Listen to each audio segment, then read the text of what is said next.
શીખા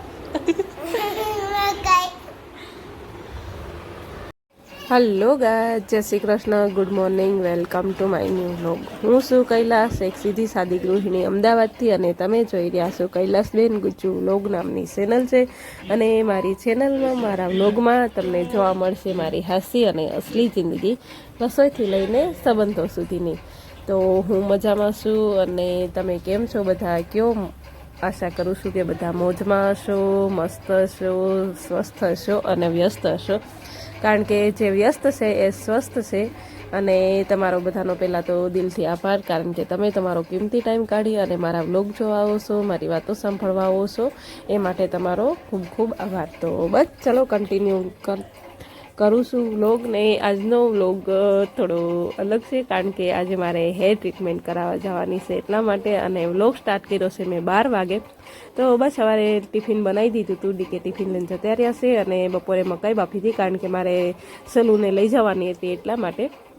તો જો મકાઈ બાફી દીધી છે, ને એમાં ટમેટું, લીલા ધાણા, ચાટ મસાલો અને લીંબુ નાખી દીધું છે, કારણ કે આમ પેલી મકાઈની ચાટ બની જાય ને એવું બનાવી દીધું છે બધો મસાલો નાખીને. તો બસ ને મારે આજે જવાનું છે હેર ને ટ્રીટમેન્ટ કરાવવાની છે એટલા માટે.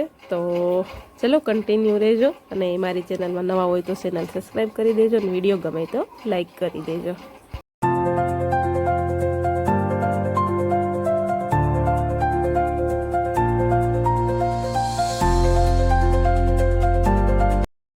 તો બસ જો એક ડબ્બામાં બાફેલી મકાઈ ભરી લીધી, અને બીજા ડબ્બામાં ફરાળી ચેવડો લીધો છે.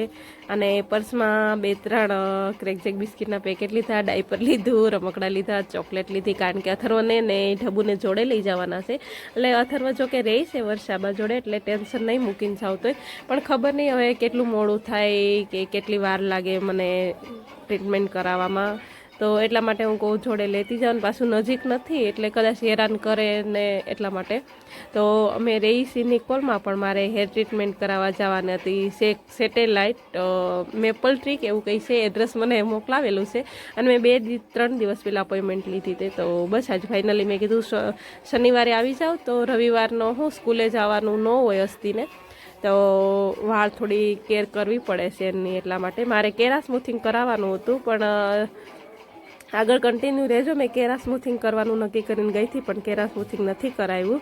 તો બસ ચલો આગળ કન્ટિન્યુ રહેજો કે મેં હેરમાં શું ટ્રીટમેન્ટ કરાવી છે. તો બસ મારે રાહુલને જવાનું હતું, તો 12 વાગે નીકળવાનું હતું મારે. પણ રાહુલ કોઈ કામથી બહાર ગયો હતો, એટલે 2 વાગે ઘરે આવ્યો. તો બસ જમી કરવીને અમે હું, ઢબુ અને અથર્વન, રાહુલ બધા નીકળી ગયા. તો ચાલો કન્ટિન્યુ વ્લોગમાં રહેજો.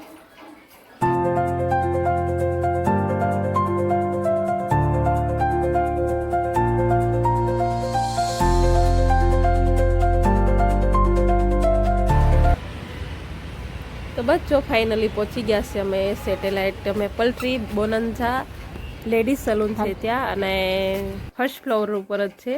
તો બસ લિફ્ટ નહીં લીધી અમે, સીડીએથી આવતા રહ્યા. અને અમારે ઘરથી અહીંયાનો રસ્તો 1 કલાકનો છે. ભાણીઓ અમારો અહીંયા જોબ કરે છે, તો એ આવે ને તો 1 કલાકમાં પહોંચી જાય છે. પણ અમારે ખબર નહીં, આ છોકરાઓ જોડે હતા ને એટલે ગાડી થોડી ધીમે ચલાવીને, એટલે 1.5 કલાકે. ને અમે જોયું નહોતું, ફર્સ્ટ વાર હું આવીશું અહીંયા, પહેલી વાર આવીશું, એટલે મેપમાં જોતા જોતા આવ્યા ને, એટલે ખાસ 1.5 કલાક જેવો રસ્તામાં ટાઈમ જતો રહ્યો.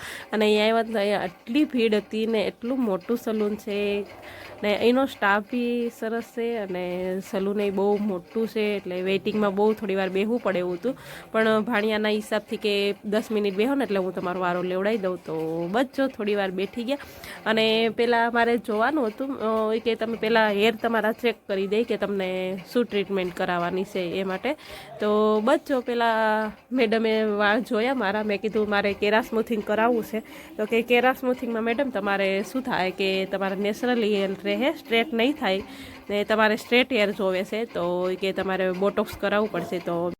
તો બસ પહેલાં હેર વોશ કરી દીધા, અને પછી ફાઇનલી આ ભાઈને હેર કટિંગ કરવાનું હતું. તેમણે કીધું કે તમારે નીચેથી બહુ ડેમેજ વાળ છે, એટલે ઘણા બધા તમારે કાપવા પડશે. મેં સારું કંઈ નહીં, મારા હસબન્ડને લાંબા વાળ ગમે છે, પણ મારે આ ટ્રીટમેન્ટ કરાવવાની હતી ને, તો મેં કીધું સારું જે તમને સારા લાગે ને એવા મને હેર કટ કરી દો. તેમને શું કહેવાય લેયર્સમાં કટિંગ કરી દીધું, અને પછી બોટોક્સ કરાવવાનું હતું. એ કંઈ સોફ્ટ ક્રીમ હતી કઈ તો એ લગાવવાની હતી ને અહીંથી એ લોકોનું સ્પેશિયલ બોનન્જાનું જ કઈ હતી ટ્રીટમેન્ટ, ખબર નહીં મને. મેં કીધું શું કરવાનું છે તો કંઈ બોટોક્સ કરવાનું કીધું મેડમે તમારા હેરમાં, અને અહીંની સ્પેશિયલ છે એ કરાવવાની છે. તો મેં સારું કંઈ નહીં, જે હોય તે મારા વાળ મતલબમાં સ્ટ્રેટ થવા જોઈએ. બહુ ખરાબ વાળ હતા મારા, એવા ખરાબ હતા કે જોવાય નહીં ગમતા મને, એવા હેર હતા. તો બસ જો આ કંઈક સોફ્ટ ક્રીમ લગાવી અને કલાક વેઇટિંગમાં બેસવું પડે એમ હતું કે તમે કલાક ખમો પછી પાછી પેલું સ્ટ્રેટનર હોય ને એનાથી સ્ટ્રેટ કરવાના છે એમ. ને ઢબુબેનને તે હેર વોશ કરી દીધા અને એમનું હેર કટ કરીને બ્લુ ડ્રાય કરી દીધું.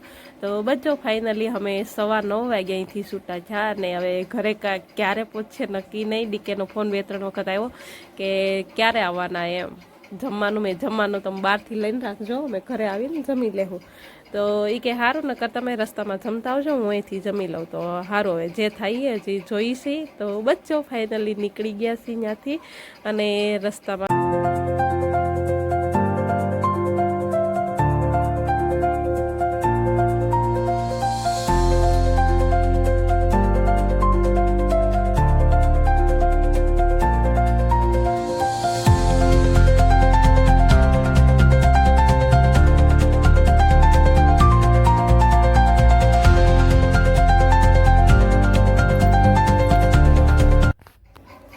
બસ ફાઇનલી અમે 10:30 વાગે ઘરે પહોંચી ગયા છીએ અને મારા હેર એકદમ એવા સરસ થઈ ગયા છે, સ્ટ્રેટ શાઇનિંગવાળા.